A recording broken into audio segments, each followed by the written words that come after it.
Good morning friends. We are discussing about the revision through MCQ question of the insight of the 17th May 2022. पहला question आपसे पूछा जा रहा है basically, ये जो है रिपीटेड क्वेश्चन है, लाइफ ऑफ बुद्धा से रिलेटेड है और आपसे पूछ रहे हैं कि इनमें से ऐसी कौन सी जगह थी जो एसोसिएटेड थी लाइफ ऑफ बुद्धा से। तो ये चारों के चारों जो ऑप्शन दे रखे हो 16 महाजनपदाज में से ही है, तो आपको बताना कौन से रिलेटेड है। तो ये लास्ट के दो हैं, कोसाला एंड मगधा। कोसाला एंड मगधा जो है रिलेटेड थे। और कौन कौन से रिलेटेड थे लाइफ ऑफ बुद्धा से, तो मगधा, कोसाला और वैशाली और वज्जी। वैशाली और वज्जी, वैशाली वाला रीजन जो है आज का जो दरभंगा आप देखते हैं बिहार का, वही रीजन हुआ करता था। और वज्जी जो है जो आज का इलाहाबाद वाला रीजन है ना। तो ये आपके ऑप्शन, ये आपके क्वेश्चन हो जाएगा। अवंती जो है इसकी राजधानी उज्जैन हुआ करती थी। गंधारा का आपका होमवर्क रहेगा, राइट, ओके। तो डी ऑप्शन यहाँ पे सही है, 3rd and 4th। और ये रिपीटेड है, 2 बार रिपीट हो चुका है question even in the UPSC CSC. और कौन कौन से प्लेसेस हैं जो लाइफ ऑफ बुद्धा से एसोसिएटेड है, just a second. For example ले इन लद्दाख, धर्मशाला, अबो monastery, is in Uttarakhand, in Himachal sorry, Tabo monastery. Next is Delhi, Mathura और Sanchi, Ajanta, Ellora, Nagarjunakonda. Next is the Namdroling monastery that are found in Karnataka. Next हम देखें तो दिल्ली भी है, मथुरा भी बता चुकी, लेकिन श्रावस्ती, कुशीनगर, सारनाथ, कौशाम्बी, वाराणसी, बोधगया, गया, पटना, हाजीपुर, राजगीर, नालंदा, कुरुक्षेत्र और यहाँ पे आपके रुमटेक इन सिक्किम एंड तवांग इन अरुणाचल प्रदेश। तो ये कुछ ऐसे प्लेसेस हैं जो एसोसिएटेड रहे हैं लाइफ ऑफ बुद्धा से। और आप ये भी याद रखना, जो कोसाला किंगडम हुआ करता था उसकी राजधानी श्रावस्ती हुआ करती थी। और वहाँ पे एक बहुत अच्छा गार्डन है जेतवना, मतलब जेता गार्डन। ये जो है परहैप्स ऐसा माना जाता है कि मोस्ट ब्यूटीफुल गार्डन में से गिना जाता है, right, okay. Let's see the next question. Next question पे चलते हैं। अगला क्वेश्चन है ईस्टर्न हिमालय से आपको बेसिकली एक स्टेट को एसोसिएट करने के देखने, a part of the eastern Himalaya, ठीक है। अभी ये ईस्टर्न हिमालय का पार्ट है। अगर हम इंडिया का मैप इस तरीके से बनाएं तो ये आपका ईस्टर्न हिमालय उत्तर प्रदेश बिहार के बाद जो ऊपर की जो हिमालय वहाँ पे आता है वो हम ईस्टर्न हिमालय में हम रखते हैं। पहला जो आपका है क्या, ये पार्ट है ईस्टर्न हिमालय का, ठीक है। ये जो है अपनी बायोडाइवर्सिटी के लिए जाना जाता है इवन, ठीक है, एंड इंक्लूडिंग अल्पाइन एंड सब ट्रॉपिकल क्लाइमेट भी यहाँ पे पाया जाता है। एंड ये जो है कंचनजंगा को होस्ट करता है बेसिकली। और जो ये कंचनजंगा है कम्प्लीटली हमारी कंट्री में नहीं है, बल्कि नेपाल के साथ ही ये जो है साझा होता है। अगर हम सिक्किम अगर ऐसा है तो जो कंचनजंगा वो इस साइड है, कंचनजंगा इस तरीके से है। तो यहाँ पे ये वाला जो पोर्शन है वो नेपाल में चला जाता है, right. Biodiversity including alpine and सब ट्रॉपिकल क्लाइमेट यहाँ पे पाया जाता है। एंड ये जो कंचनजंगा पूरा स्टेट में एक नेशनल पार्क पाया जाता है, कौन सा है, कंचनजंगा। और ये कंचनजंगा जो है पूरी स्टेट का 35% कैरी करता है। और याद रखना 35th and 36th constitutional amendment के साथ इसको एक बार एसोसिएट स्टेट और एक बार कंप्लीट स्टेट बनाया गया था। अगर हम नॉर्थ ईस्ट की बात करते हैं ना कम्प्लीटली, तो वो 3.5% एक एरिया कवर करते हैं हमारी कंट्री में। इवन जो हमारे पूरे कंट्री के टोटल नेशनल पार्क है वो 4% से ज़्यादा एरिया कवर करते हैं। तो मतलब हमारा नॉर्थ ईस्ट का जो एरिया है वो बहुत छोटा है, थोड़ा है और पर इम्पोर्टेंट है, ओके। होस्ट टू कंचनजंगा, क्यों मैंने ये बताया, क्योंकि ये 3.5 या फिर 35 से ही एसोसिएटेड है। तो आप इसको कोरिलेट करके याद रखोगे तो आपको ईजिली याद हो जाएगा। एज पार्ट, अच्छा, Kanchenjunga the highest peak in India and 3rd highest on earth. आपको पता नहीं किस स्टेट की हम बात करें, तो मेरे हिसाब से आप पता लगा लोगे, that is nothing but Sikkim. Sikkim जो है नॉर्थ ईस्ट में लोकेटेड है। तिब्बत मतलब ये जो अपनी बॉर्डरिंग शेयर करता है, तिब्बत इसके नॉर्थ में है, भूटान जो है ईस्ट में है, नेपाल जो है वेस्ट में है, एंड वेस्ट बंगाल जो है साउथ में रहेगा।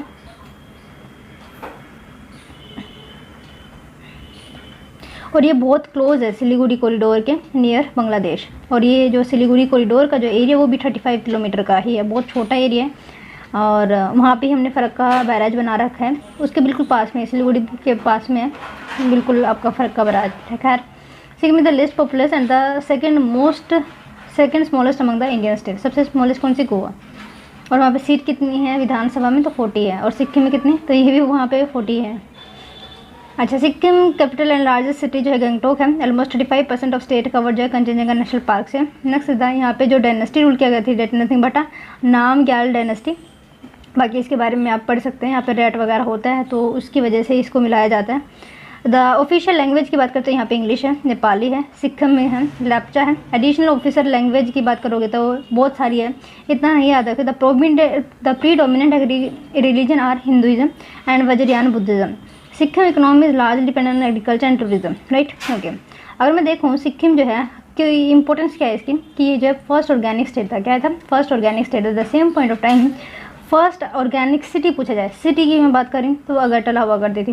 कब वो कैपिटल किसकी, त्रिपुरा की, अगरतला जो कैपिटल है त्रिपुरा की, वो जो है फर्स्ट सिटी थी जो ऑर्गेनिक बनी थी। अगले क्वेश्चन पे चलते हैं। Consider the following statement reference the place of worship act of 1991। ये जो है जब बाबरी मस्जिद का केस बहुत ज़्यादा उछाल पे था तब ये एक्ट लेकर आया गया था। इसमें जो है 1947 का जो क्राइटेरिया था उसको मेंटेन किया गया था। मतलब ये है कि जो 15 अगस्त 1947 है उससे पहले जो भी डिनोमिनेशन रही होगी, मान लीजिए फॉर एग्जांपल यहाँ पे एक हनुमान मंदिर है, ठीक है, इसके ऊपर मस्जिद बना दी जा चुकी है। अब क्या स्टेटस है इसका, क्या ये मस्जिद कंटिन्यूड है 1947 में या फिर इसको ध्वस्त कर दिया जा चुका। अगर ध्वस्त कर दिया जा चुका फिर तो हनुमान मंदिर का कुछ अवशेष रह जाएगा, तो ये हनुमान मंदिर का अवशेष ही कंटिन्यू रहेगा अगर as per the this act. और ये 1947 जो है क्राइटेरिया डेट रखी है। लेकिन अगर 1947 में ही 15 अगस्त 1947 तक यहाँ पे ये मस्जिद रहती है तो ये मस्जिद को ही माना जाएगा कि यहाँ पे ये इसकी डोमिनेशन है, राइट।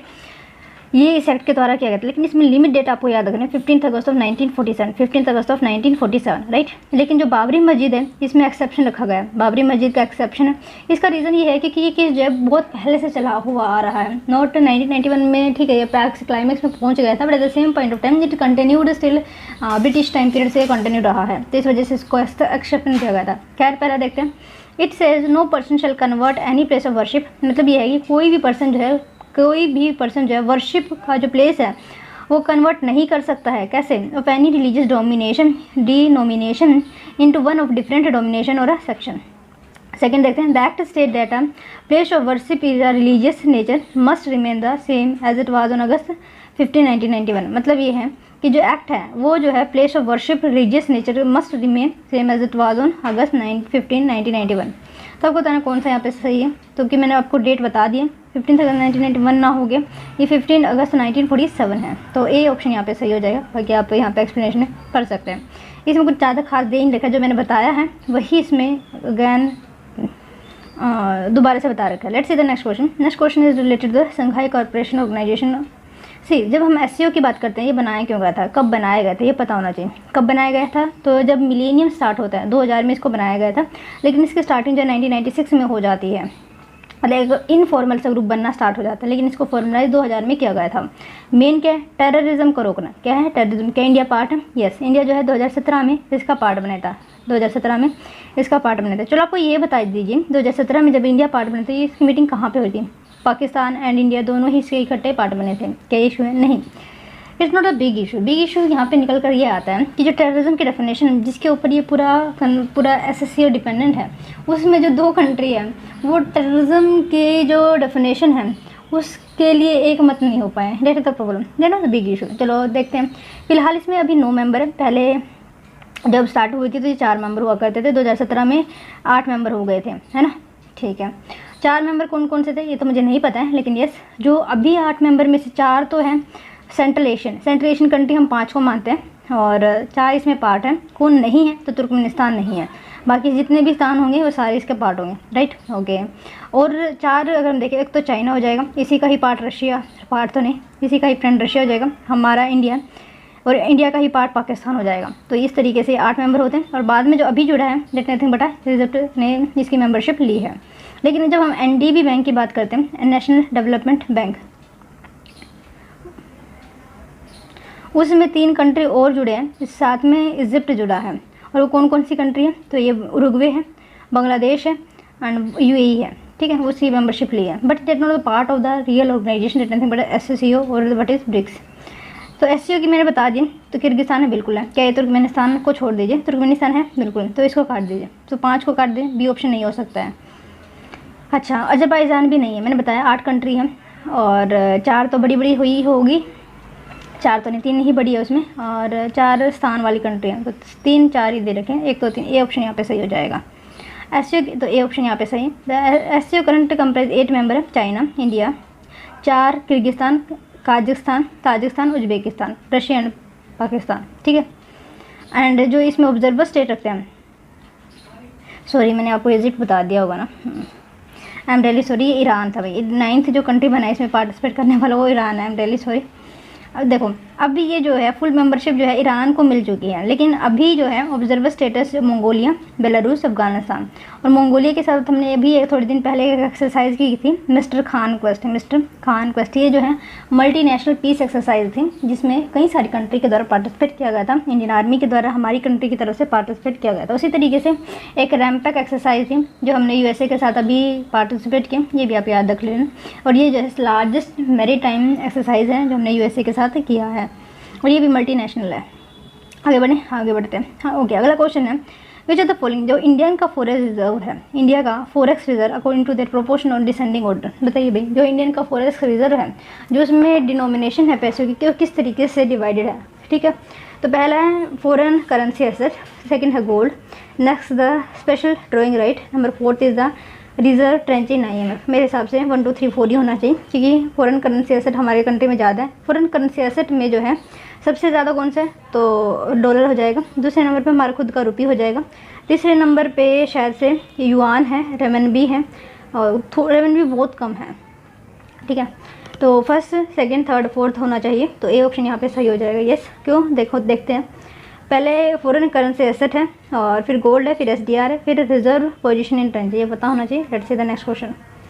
अगले क्वेश्चन पे हम चलेंगे, तो अगला क्वेश्चन आपसे पूछ रहा है with reference to the India space vehicle. Yes, जो हमारा GSLV मार्क 3 है उसके बारे में पूछा जा रहा है। क्या ये 3 stage heavy lift launch vehicle है जो एयरोनॉटिकल डेवलपमेंट एजेंसी के द्वारा डेवलप किया गया था। सेकंड देखते हैं, क्या ये डिज़ाइन किया गया है कि 10 टन जो सैटेलाइट है उसको कैरी कर सकता है और GTO में पहुंचा सकता है। नंबर 3 देखते हैं, it has 2 solar strap one car liquid है एंड एक क्रायोजेनिक अपर स्टेज, एक फ्यूल यहाँ पे पाया जाता है। तो आपको बताना कौन सा यहाँ पे सही है। मेरे हिसाब से सिर्फ यहाँ पे 3 सही है।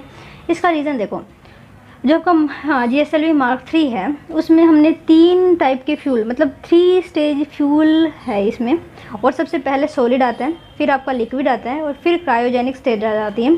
और क्रायोजेनिक स्टेज को हम सबसे ऊपरले हिस्से में यूज़ करते हैं, क्योंकि वहाँ पे फोर्स ज़्यादा चाहिए होता है जब हम जियो सिंक्रोनस या फिर जियो स्टेशनरी ऑर्बिट में अपनी सैटेलाइट को पहुँचा रहे होते हैं। राइट, ओके, तो 3 स्टेज है, पहले तो याद रखें। और पहले कौन सी है, सॉलिड है, दूसरी है लिक्विड एंड थर्ड है क्रायोजेनिक। ओके, सेकंड देखते हैं। सेकंड जो है, it designed to carry 10 ton class of satellite into geosynchronous transfer orbit. मेरे हिसाब से सही होना चाहिए, लेकिन यहाँ पे जो वेट है वो गलत दे रखा है ना। और first is not at all correct because it not the aeronautical development agency, but ISRO के द्वारा शायद इसको बनाया गया। लेट्स सी, GSLV मार्क 3 जो है चंद्रयान 2 के लिए चूज़ किया गया था, और ये जो है इसरो के द्वारा डेवलप किया गया। तो इस वजह से पहली स्टेटमेंट गलत हो जाती है। अगर पहली स्टेटमेंट गलत होती है तो ए ऑप्शन गया, डी ऑप्शन गया। अब सेकंड को हमें चेक करना है, थर्ड तो सही है ये, तो सेकंड गलत क्यों है, क्योंकि GSLV मार्क 3 जो है 4 टन क्लास ऑफ सैटेलाइट को जियो सिंक्रोनस ट्रांसफर ऑर्बिट में डाल सकता है, और 10 टन जो है लो अर्थ ऑर्बिट में पहुंचा सकता है। राइट, आगे बढ़े, अगले क्वेश्चन पे चलते हैं। अगला क्वेश्चन है इंडोसल्फन के बारे में। विद रेफरेंस टू इंडोसल्फन एक वाइडली बैंड पेस्टिसाइड है, उसके बारे में आपसे पूछा जा रहा है। It does not occur naturally in the environment. देखो, जो पेस्टिसाइड होते हैं वो जनरली हम मैन मेड होते हैं, और ये मैन मेड होने की वजह से ही ज़्यादा खतरनाक होता है, क्योंकि हम उसको बिल्कुल इतना ज़्यादा प्रोसेस कर देते हैं, इसकी थोड़ी सी क्वान्टिटी बहुत ज़्यादा इम्पैक्ट डालती है ना। तो मेरे हिसाब से ये सही होना चाहिए। सेकंड देखते हैं, it is listed under Rotterdam convention on the prior concern informed. Number 3 देखते हैं, use of endosulf is banned by the Vienna convention. I think Vienna convention related to more related to the हमारी ozone layer ozone gas depletion. तो मेरे हिसाब से 3 तो नहीं होना चाहिए, तो बी ऑप्शन यहाँ पे सही है, मतलब फर्स्ट एंड सेकंड। तो वियना कन्वेंशन से रिलेटेड नहीं है बच्चों, लेकिन फर्स्ट ये सही है कि does not naturally in the environment. Okay, second देखते हैं, it listed under the Rotterdam convention. तो यस, ये रोटरडम कन्वेंशन के हिसाब से लिस्ट किया गया है। 1989 में शायद रोटरडम कन्वेंशन आया था। It is widely band pesticide with hazardous effect on human genetic and endocrine system. It does not occur naturally in the environment. The Rotterdam convention जो है प्रायर इन्फॉर्म्ड कंसेंट के ऊपर बेस्ड है। और इसमें क्या होता है, बेसिकली जो हमारे हार्मफुल पेस्टिसाइड होते हैं ना, जब एक कंट्री से दूसरी कंट्री तक पहुंचाया जाता है, तो जो एक्सपोर्टेड कंट्री है उसको पता होना चाहिए, इंपोर्टेड कंट्री उसको भी पता होना चाहिए, ताकि कुछ मिसहैपनिंग होती है तो कहीं ना कहीं एक जिम्मेवारी हम कह सकते हैं, और at the same point of time कुछ प्रिकॉशनरी स्टेप भी लिए जा सकते हैं। राइट, रेगुलेट किया जा सकता है बेसिकली। यूज़ ऑफ इंडोसल्फन जो है बैन है स्टॉकहोम कन्वेंशन होना persistent organic pollutant also.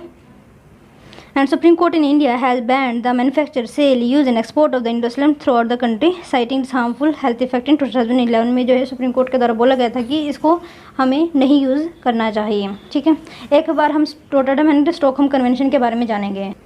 Okay बच्चों, हम बात कर रहे थे रोटरडम कन्वेंशन की। और रोटरडम कन्वेंशन जो है 10 सितंबर 1998 में सामने आया था। और ये जो है इसकी कॉन्फ्रेंस जो सबसे पहले नीदरलैंड की जो कैपिटल है रोटरडम, कैपिटल तो नहीं है लेकिन इंपॉर्टेंट शहर है रोटरडम, और ये माना जाता है कि रीन नदी के ऊपर बसा हुआ है ना, इस वजह से कई बार क्वेश्चन पूछा जा चुका है। इंपॉर्टेंट एक पोर्ट सिटी है बेसिकली नीदरलैंड की।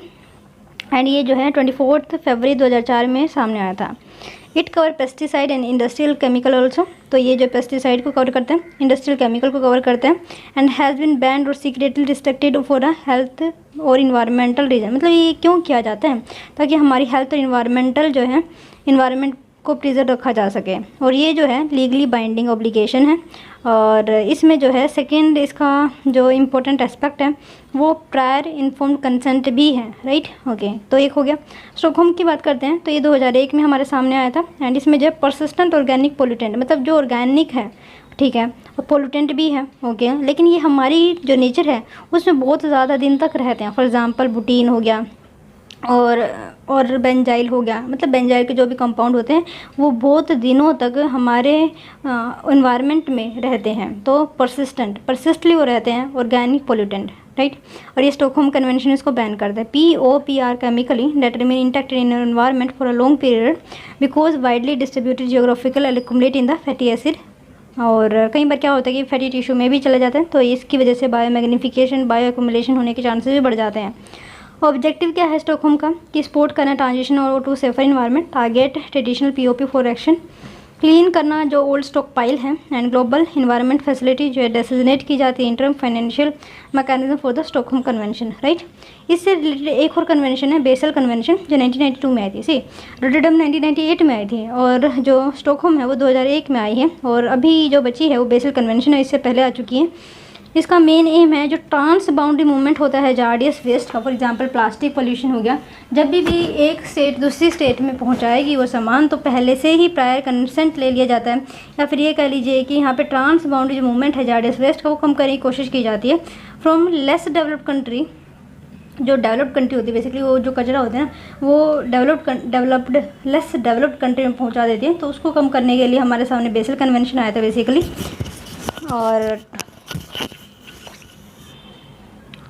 और जो है बस इतना ही, ठीक है। ओके, अगले क्वेश्चन पे चलते हैं। Consider the following statement. पहला जो स्टेटमेंट है वो कन्हेरी केव से रिलेटेड है। सी देखो, कुछ केव्स जो है डायरेक्टली आपके एसोसिएटेड है बुद्धिज़्म से, और बुद्धिज़्म की जो केव है वो मेनली आपके महाराष्ट्र और कुछ जो केव है मध्य प्रदेश में पाई जाती है और बहुत सी जगह, लेकिन जो डेंसिटी है महाराष्ट्र में ज़्यादा है। फॉर एग्जांपल अजंता बहुत भी पूछा जा चुका है, बाघ केव, फॉर एग्जांपल कन्हेरी केव है ना। और 2-3 केव्स और हैं जैसे आपकी नासिक केव है जिसको हम पंडावनी केव के नाम से भी जानते हैं। बहुत इंपॉर्टेंट केव्स है बेसिकली वो। कन्हेरी केव जो है आपको बताने क्या ये संजय गांधी नेशनल पार्क के आसपास के रीजन में पाई जाती है। Second, they belong to the Mahayana phase of Buddhism architecture. तब बताना कौन सा यहाँ पे करेक्ट है, तो सिर्फ यहाँ पे पहला ही करेक्ट है। इसका रीज़न देखते हैं। They are located in the forest of Sanjay Gandhi national park on the former island of the Salsette outskirt of Mumbai. Even Mumbai जो है सलसेट द्वीप पे ही बसा हुआ है और मुंबई जो है 7 द्वीपों का समूह ही है basically. They cover the period from 2nd to 9th century AD। जो ये है हीनयान बुद्धिस्ट से रिलेटेड है। कौन सी? कन्हेरी कन्हा, जो किससे रिलेटेड है? Hinayana Buddhism, most important. However, addition were made when Mahayana Buddhism was gaining ground. For example, 5th century image of Buddha वहाँ पे पाई गई थी। इट हैज़ अराउंड 100 केव और ये सबसे ज़्यादा केव है और किससे एसोसिएटेड है? Mostly of Hinayana, but yes Mahayana Buddhism also भी found there. Kanheri was mention in the travelogue of the traveller. For example जो हमारी कंट्री में आए थे जैसे फायन हो गया तो उसमें मेंशन किया गया है किस केव का? कन्हेरी केव का। एक बार मैं देखो ये जो है पूरा का पूरा संजय गांधी नेशनल पार्क है इस तरीके से, ठीक है। यहाँ पे सफारी डेवलप की गई है, टर्न ऑफ बिग टिश्यू। यहाँ पे कन्हेरी केव पाई गई है, इसके बारे में यहाँ पे इन्फॉर्मेशन दे रखी है। और ये जो है कटिंग है कहाँ की? न्यूज़पेपर की। जस्ट सेकंड में एक बार मैप, बड़े मैप में ओके, अगले क्वेश्चन पे चलते हैं। देखो बच्चों, मुझे नहीं मिली अच्छी सी फोटो। खैर बच्चों, द फॉलोइंग जो है रामगढ़ विश्वविद्यालय सेंचुरी कहाँ पे लोकेटेड है, ये आपसे पूछा जा रहा है। बेसिकली राजस्थान के अंदर, शायद मैंने आपको बताया था। अगर इस तरीके से आपका राजस्थान का मैप है इस तरीके से, तो यहाँ पे जो है डेजर्ट नेशनल पार्क पाया जाता है। Just a second, desert national park यहाँ पे पाया जाता है। सरिस्का टाइगर रिजर्व यहाँ पे पाया जाता है। रणथंभौर यहाँ पे पाया जाता है। ड्रा यहाँ पे पाया जाता है। और रामगढ़ विश्वविद्यालय, इन दोनों को जोड़ने वाला जो सरिस्का और रणथंभौर को है ना, तो वो आपका रामगढ़ विश्व सेंचुरी है। ये जो है राजस्थान के अंदर लोकेटेड है और ये 52nd टाइगर रिजर्व बना है और ये 4th है राजस्थान का after Ranthambore, Sariska and Mukundra hill. The newly notified tiger reserve include the tiger habitat between the Ranthambore tiger reserve and Mukundra hill और इन द सदर्न साइड। मतलब ये है नॉर्थ ईस्ट में जो है आपका रणथंभौर है। एक बार में दिखाई दे रही है। वो अगले क्वेश्चन पे चलते हैं। The term Luna and Terra जो है समटाइम न्यूज़ रहते हैं, तो ये है क्या? बेसिकली ये जो एक क्रिप्टो करेंसी है। लूना एंड टेरा क्या है? लूना एंड टेरा जो है बच्चों एक सिस्टर क्रिप्टो करेंसी है of stable coin Terra. Stable coins are token pegged to the value of the government pegged currency such as the US dollar, commodity like gold और silver. मतलब ये है कहीं ना कहीं ये बैक्ड होता है कुछ फिजिकल एसेट के साथ। नेक्स्ट, बस इतना ही याद रखें। न्यूज़ में क्यों था? The sudden drop in the value of Luna which was rendered it nearless, मतलब इसकी जो वैल्यू है वो इतनी ज़्यादा गिर गई कि यूजलेस हो गया and has sent shock wave through the cryptocurrency, right. बस इतना, बस ये याद रखना कि लूना एंड टेरा है क्या, तो सिंपल एक वर्ड में क्रिप्टो करेंसी है। ओके, 18 मई का भी आज हम डिस्कस कर ले रहे हैं क्योंकि हमने कल डिस्कस नहीं किया था। लेट्स सी, पहला क्वेश्चन आपके सामने ई श्रम पोर्टल के बारे में आपसे पूछा जा रहा है। करेक्ट पूछना है। It is centralise database seeded with Aadhaar. मतलब ये है कि ये एक डेटा आधार का यूज़ करेगा। It will be use for the delivery of the social security benefit as implemented by the central and the state ministries. तो मतलब जो central and the state ministries benefit देते हैं उनको इम्प्लीमेंट करने में हेल्प करेगा। Number 3, any group who is unorganised and age between the 16 to 59 eligible है कि वो रजिस्टर कर सकता है ई श्रम पोर्टल के साथ। आपको बताना कौन सा यहाँ पे सही है, तो तीनों के तीनों यहाँ पे सही है। पहली बात तो एक सेंट्रलाइज डेटाबेस है सीडेड विद आधार एंड ये जो हमारी स्टेट एंड सेंटर की जो सोशल सिक्योरिटी स्कीम होती है उसको इम्प्लीमेंट करने में हेल्प करेगा। एनी वर्कर जो अनऑर्गेनाइज्ड है और उसकी उम्र 16 से 59 है वो ई श्रम पोर्टल पे सुविधा प्राप्त कर सकता है। आगे बढ़ते हैं। Next, the one nation one ration card के बारे में है। Consider the following statement. One nation one ration card जो स्कीम है that will nationalise beneficiary ration card by process code Aadhaar seeding. Second, Aadhaar seeding census ensure that the beneficiary can pick up her own his certified food grain from any price shop in the country। मतलब ये है कि जो ये पूरा system one nation one ration card का ये help करेगा। किस चीज़ में करेगा कि एक ही जगह से कहीं पे भी अगर आप रह रहे हो तो राशन कोई कहीं की शॉप से आप ले सकते हैं, राइट। तो आपको बताना कौन सा गिवन ऑप्शन में से सही है। तो मेरे हिसाब से दोनों की दोनों स्टेट में रखे बच्चों। Any citizen who is declared under BPL category is eligible to get the benefit of the scheme across the country। तो ये तीनों की तीनों सही है। याद रखना यहाँ पे जो है सोशियो इकोनॉमिक कास्ट सेंसस का बेसिकली यूज़ नहीं किया गया तो इस वजह से इंपॉर्टेंट हो जाता है, राइट। ओके, तो यहाँ पे तीनों की तीनों सही है। देखो, इम्प्लीमेंटिंग एजेंसी कौन सी है इसमें, तो department for the nation wide portability ration card under the national food security act. National food security act जो 2013 में स्टार्ट हुआ था बेसिकली, तो उसके अंडर इसको इम्प्लीमेंट किया जा रहा है। एलिजिबिलिटी की बात करें तो कोई भी सिटीजन हो सकता है लेकिन वो अंडर BPL होना चाहिए। Is eligible to get the benefit of the scheme across the country. One nation one ration card जो स्कीम है जो नेशनलाइज करेगी बेनिफिशियरी रेशन का, मतलब ये है जो राशन है आप कहीं पे भी हो इंडिया के किसी भी शॉप से आप ले सकते हैं। At the same point of time इसको आधार के साथ सीड किया गया है, इसका आधार के साथ कनेक्ट किया गया है बेसिकली, राइट। तो तीनों की तीनों स्टेटमेंट सही है। आगे बढ़ते हैं। अगला क्वेश्चन है 5G टेक्नोलॉजी या फिर 5G रेडियो इंटरफेस टेक्नोलॉजी के बारे में। अगेन रिपीट, 5G है और रेडियो सिग्नल का यूज़ करें तो interface technology. Consider the following statement. It is set of the standard that replace the LTE network of the 4G wireless communication standard. Number 2, it offer more range at a lower frequency. मतलब ये है कि हम यहाँ पे lower frequency मतलब high wavelength का use कर रहे होंगे और इसकी जो रेंज वो ज़्यादा है, तो ये तो सही है। लेकिन it set of a standard that replace the LTE network 4G wireless communication standard. तो मतलब सेकंड यहाँ पे सही है, फर्स्ट गलत है। Just a second. क्योंकि 5G रेडियो इंटरफेस टेक्नोलॉजी, जिसको हम कॉल्ड F5GI, एक लोकली डिज़ाइन टेलीकम्युनिकेशन नेटवर्क है। क्या है? लोकली डिज़ाइन टेलीकम्युनिकेशन नेटवर्क है that has been designed by IIT Hyderabad, IIT Madras and centre of excellence in wireless technology. ये technology alternative है ग्लोबल 5G स्टैंडर्ड का। और क्यों? क्योंकि इसमें जो है हमारा जो ऑलरेडी बना हुआ इंफ्रास्ट्रक्चर है उसको बिगाड़ने की ज़रूरत नहीं है, उसके साथ इसको कंटिन्यू किया जा सकता है। 5G जो है offer more range at a lower frequency which is the opposite of 5G। The latter frequency between 500, मतलब ये फ्रीक्वेंसी हम यूज़ कर रहे होंगे इस बैंड की, इस टेक्नोलॉजी के लिए। Let's see the next question. Next question is the Seoul forest declaration, अभी न्यूज़ में है। ये किसका आउटकम है basically? Seoul forest declaration was an outcome of what? Let nothing but इस गिवन ऑप्शन के हिसाब से COP26 of the United Nation climate change conference, second COP15 United Nation convention biological diversity CBD, जिसे हम बोलते हैं, COP14 of the convention to the combat desertification, none of the above. तो none of the above यहाँ पे सही है। क्यों? क्योंकि जब सोशियल फॉरेस्ट्री डिक्लेरेशन है, ये आउटकम है discussion held at recently concluded 15th world forestry report Congress in Seoul, south Korea. At the same point of time you must remember that ये हर 5 साल में होती है और 15वें नंबर की अभी हुई है साउथ कोरिया के अंदर। अगर मैं आपको दिखाना चाहूँ South Korea, just a second, I just wanted to be. और ये अपने आप में सेकेंड कांग्रेस है एशिया के अंदर जो हो रही है within Asia, hosting the first congress in Asia in 1970। और याद रखनी हर 5 साल बाद होती है, राइट। और ये फॉरेस्ट्री से रिलेटेड है बेसिकली, फॉरेस्ट्री कांग्रेस इन सियोल, साउथ अफ्रीका, राइट। और इसकी वजह से क्या निकल के आया था? Seoul forest declaration. अब इसके बारे में एक तो क्वेश्चन देखो, ये रहा आपका चाइना सिस्टम, चाइना हो गया, यस, मंगोलिया हो गया, रशिया हो गया, बिल्कुल। यहाँ पे आपके छोटे छोटे टापू जापान हो गए, और जापान, नॉर्थ कोरिया और साउथ कोरिया। जब भी आप कभी मैप देखो तो इन 5 कंट्री को इकट्ठा देखना, आपको बहुत सारी चीज़ें याद हो जाएगी, ठीक है, ठीक है। ऊपर क्या है, इसकी सीज भी साथ के साथ देखते चलना, और ओस्कोटोक सी, यहाँ पे जापान सी, यहाँ पे ईस्ट सी, और यहाँ पे साउथ चाइना सी, राइट।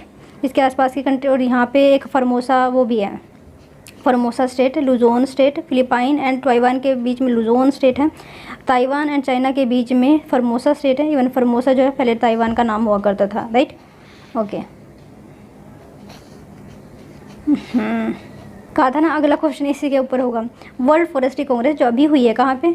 साउथ कोरिया के अंदर में, okay. Number first, it's held approximately once every 6 year. पहले बताना है आपको, 6 करेक्ट बताना है पहली बात तो, क्या ये हर 6 साल बाद होती है? नंबर फर्स्ट स्टेटमेंट बोला जा रहा है। तो फर्स्ट कांग्रेस जो है 1926 में हाल्ड हुई थी, कहाँ पे? इटली के अंदर। नंबर थर्ड देखें, it has no formal constituency nor country delegation. तो मतलब यहाँ पे कोई फॉर्मल कॉन्स्टिट्यूंसी या फिर फॉर्मल डेलीगेशन नहीं जाता है। तो मैं तीनों की तीनों स्टेटमेंट सही है। जो सबसे पहले हुई थी 1926 में इटली के अंदर हुई थी, सेकेंड नंबर पे देख लेना।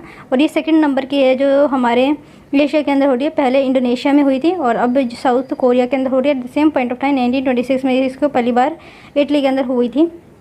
वर्ल्ड फॉरेस्ट, अच्छा इसका आंसर शायद से नहीं है, just a second.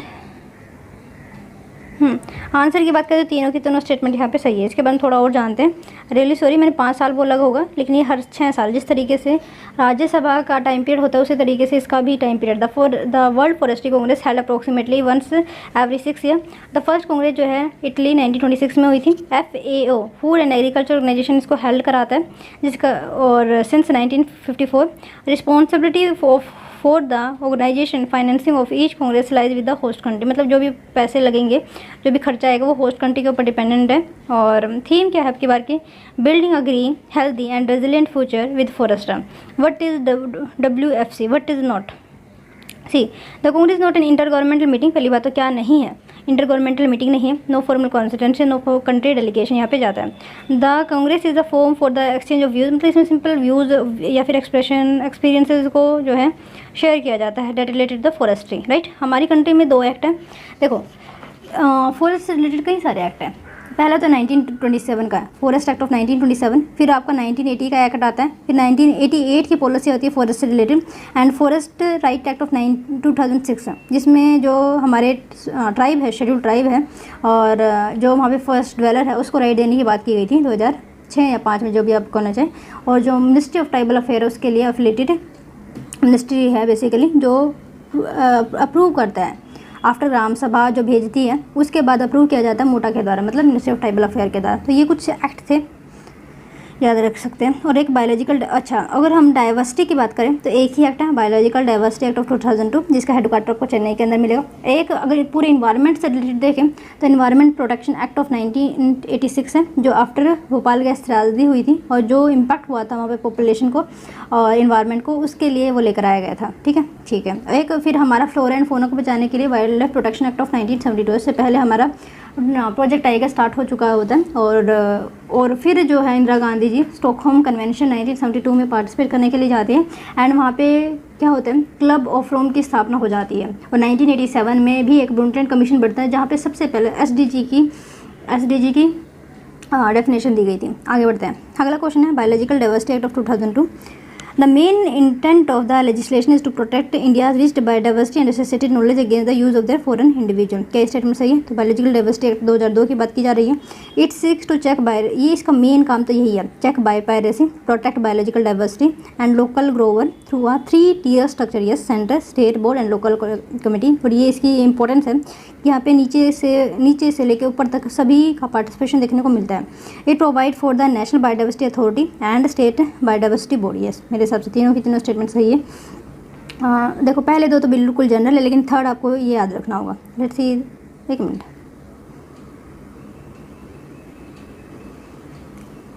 Enacted for the conservation of biological diversity and fair equitable sharing हो सके, किसका? ताकि जो भी मॉनेटरी बेनिफिट होते हैं बायोलॉजिकल डाइवर्सिटी को मिल सके। The main intent of this legislation protect India's rich biodiversity, piracy को इसका रोकना एक मेन एम है। एक्ट प्रोवाइड करता है नेशनल बायोलॉजिकल या biodiversity authority, state biodiversity board, biodiversity management committee in a local bodies and be will enjoy the power of the civil court, right. आगे बढ़ते हैं। अगला क्वेश्चन है आपके सामने, फोस्टिंग इफेक्टिव एनर्जी ट्रांजिशन 2022 एक रिपोर्ट है। I can repeat, fostering effective energy transition 2022। अब ये एक रिपोर्ट है, ये किसके द्वारा पब्लिश की जाती है? तो याद रखिएगा, ये जो है वर्ल्ड इकोनॉमिक फोरम के द्वारा पब्लिश की जाती है। और इसके यूनिट मतलब टूरिज्म से रिलेटेड भी एक रिपोर्ट होती है, वो भी आपकी वर्ल्ड इकोनॉमिक फोरम जो है उसको निकालता है। ओके, तो यहाँ पे डी ऑप्शन सही है, वर्ल्ड इकोनॉमिक फोरम जो है इसको रिलीज करता है।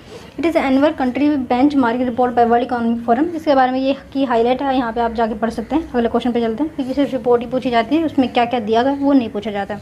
अगला क्वेश्चन है रीयूनियन आइलैंड कहाँ पे लोकेटेड है, पूछा जाए तो याद रखिए इंडियन ओशन में लोकेटेड है। सिंपल एक वर्ड में आपको पता होना चाहिए कि रीयूनियन आइलैंड जो है फ्रांस का एक आइलैंड है, मतलब फ्रांस के ऊपर डिपेंडेंट है। At the same point of time one more thing is about that कि अभी जो है इंडियन नेवल सिंपोजियम की जो मीटिंग हो रही थी वो फ्रांस के द्वारा हेड की गई थी। क्यों की गई थी? क्योंकि उसका एक आइलैंड कहाँ पे, इंडियन ओशन में रीयूनियन आइलैंड जो है उसका लोकेटेड है। इस तरह से फ्रांस जो है यहाँ पे इंडल्ज हो जाता है। तो इंडियन ओशन की बात करते हैं, वी कैन सी हेयर कि यहाँ पे आपका रीयूनियन आइलैंड है। सी देखो, ये मेडागास्कर है, आपको गेस में यहाँ पे कोमरोज आइलैंड है। ओके, यहाँ पे एक ये आपका होएगा रीयूनियन आइलैंड, बिल्कुल। यहाँ पे आपका मॉरिशस है, बिल्कुल। और यहाँ पे सेचल्स है, ओके। इसके ऊपर मालदीव है, फिर हमारे यहाँ पे लक्षद्वीप आ जाता है, और फिर इस साइड जाओगे तो अंडमान निकोबार है। तो ये कुछ आइलैंड है, इंपॉर्टेंट आइलैंड है, याद रखना। और ये जो एक्सपोर्ट या इंपोर्ट करते हैं, एक तो वनीला यहाँ पे बहुत ज़्यादा इंपॉर्टेंट स्पीसीज़ है जिसको ये एक्सपोर्ट करते हैं, और टूरिज़्म के ऊपर बेसिकली डिपेंडेंट है। तो छोटी कंट्री है और इनको जो यूएन क्लॉज है उसके हिसाब से ज़्यादा एरिया मिलता है, राइट। वैसे तो देखो, ये है आपका आइलैंड, यहाँ के जितना भी पानी होगा, जो आपका शेल्फ वगैरह होता है ना, स्लोप मतलब कॉन्टिनेंटल स्लोप, कॉन्टिनेंटल शेल्फ वगैरह, तो वो ज़्यादा होता है, राइट, पूरे गोले में होता है ना, क्योंकि चारों ओर पानी पानी होता है। लेकिन यूएन क्लोज के द्वारा जो है इसको थोड़ा एक्स्ट्रा एरिया दिया जाता है, राइट। आगे बढ़ते हैं। अगला क्वेश्चन है with reference the global climate change alliance, global climate change alliance, ये पूछा जा चुका है बच्चों। Okay, which of the following are correct. अगर मैं इसके क्वेश्चन की बात करती हूँ, देखो ये जो है यूरोपियन यूनियन का इनिशिएटिव है। क्या है? एक यूरोपियन यूनियन का इनिशिएटिव है, राइट। ओके, इसका मेन एम क्या है? मेन एम इसका ये था कि जो अंडर डेवलप्ड कंट्री है उसको हेल्प प्रोवाइड की जा सके। किस तरीके की हेल्प प्रोवाइड की जा सके? जो इन्वायरमेंटल को कोप करने में हेल्प करे। फॉर एग्जाम्पल, एक हैती ऐसा देश है, वो जो है पानी मतलब बहुत ज़्यादा मेल्टिंग ऑफ आइस की वजह से वो डूब रहा है। तो ऐसे कंट्री को हेल्प करने के लिए ये एक संस्था थी, that is nothing about a global climate change alliance. मैंने क्यों बता दी? क्योंकि मुझे याद था, क्योंकि मैंने प्रीवियस क्वेश्चन पेपर में देखा होता है। ये फ़ायदा होता है इस आरटीएम का। At the same point of time, अच्छा देखते हैं आप क्या इसमें दे रखा है, क्या ये इनिशिएटिव यूरोपियन यूनियन का? तो यस, ये बिल्कुल सही बात है। सेकेंड स्टेटमेंट देखते हैं कि ये जो है technical and financial support provide करता है targeting developing country to integrate climate change in their development policy and budget. तो ये बताइए किस तरीके से हेल्प करते हैं, ये भी पता होना चाहिए।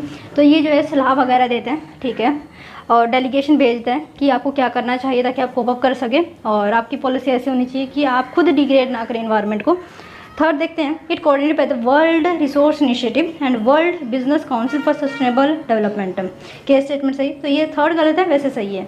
देखो GCCA जो एस्टेब्लिश किया गया था यूरोपियन यूनियन के द्वारा 2007 में, क्यों किया गया था? To strengthen dialogue and cooperation with the developing countries,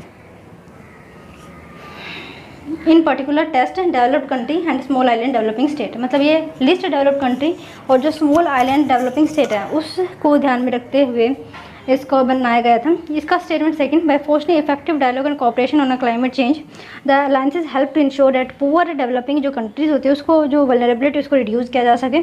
third देखते हैं, no mention of WRA and WBCSD at the official partner page of the GCCA even though a lot of other institution जैसे FAO UNDP का mention किया गया है, क्योंकि ये उन्हीं की रिकमेंडेशन को वहाँ पे बताते हैं। बट ये डेलीगेशन वगैरह भेजते हैं तो एक फॉर्मलाइज तरीके से ये हेल्प करते हैं, जो 2007 में बना था, राइट। 2017 में क्वेश्चन पूछा गया था, 10 साल कंप्लीट हुए थे इस ऑर्गेनाइजेशन के। Let's see the next question, Mediterranean sea is border which of the following country. ये तो मैं कई बार आपको क्वेश्चन करा चुकी, डिवीजन वाली क्लास में शायद आपने देखा होगा। मेडिटेरियन को याद करने का तरीका था, देखो 3 तरीके से हम इसको याद कर सकते हैं। 3 कंट्री 3 पेयर में याद करना होता है। पहला, जो कंट्रीज़ अफ्रीका से टच करती है मेडिटेरेनियन को, उसके लिए एक कोड है metal, METAL, M for Morocco, E for Egypt, T for Tunisia, META, A for Algeria और S metal, L for Libya होगा, हाँ लीबिया। तो ये तो हो गया आपका अफ्रीका, ठीक है। मेटल देख लो, इनमें से कोई कंट्री है, जॉर्डन, इराक, लेबनान, सीरिया। हाँ, इसमें से कोई अभी तक नहीं है। लेकिन एशिया की बात करते हैं तो लिस्ट याद रखना है, क्या याद रखना है? लिस्ट। L फॉर लेबनान, तो ये थर्ड तो बिल्कुल होगा, LI। इस I फॉर होता है इज़राइल, मान लीजिए, ठीक है, इज़राइल नहीं है। S फॉर सीरिया, तो सीरिया भी होगा। और T फॉर टर्की, तो टर्की यो हमने यहाँ पे इनके, तो टर्की नहीं है। तो मेरे हिसाब से इराक भी नहीं होगा, जॉर्डन भी नहीं होगा। तो मेरे हिसाब से थर्ड एंड फोर्थ होना चाहिए। लेट्स सी यहाँ पे सही है, थर्ड एंड फोर्थ, क्योंकि यहाँ पे जो आपकी यूरोपियन कंट्रीज़ को तो पूछा ही नहीं कर, लेकिन फिर भी यूरोपियन कंट्री जो है कितनी है, तो 12 कंट्रीज़ को टच करती है। याद कैसे रखने का? BG Bosnia and G for Greece है। और fascism, FACH, fash, ISM, M का क्यूब करना है, और एक FAC है ना, C और S भी यहाँ पे लगा लीजिए और इसका स्क्वायर कर देना, तो आपको ये याद हो जाएगी। बाकी देख लीजिए, टूनिशिया, लीबिया, इजिप्ट, यहाँ पे जॉर्डन है, सीरिया है, इजराइल है, टर्की वगैरह आप यहाँ पे देख सकते हैं। Let's see the next question, क्योंकि मैं रिवीजन वाली क्लास में यही कराती हूँ, तो आप वहाँ पे भी जाके देख सकते हैं, बहुत ज़्यादा हेल्प होगी आपकी। By this we ending the session. हमने 2 दिन के आज कवर किया, थोड़ा लेंथ हो सकता है lecture. Let's see the 19th में अगर आप करना चाहते तो कर सकते हैं, बट नहीं, अभी नहीं। तो by this we ending the session here. Thank you so much for listening us.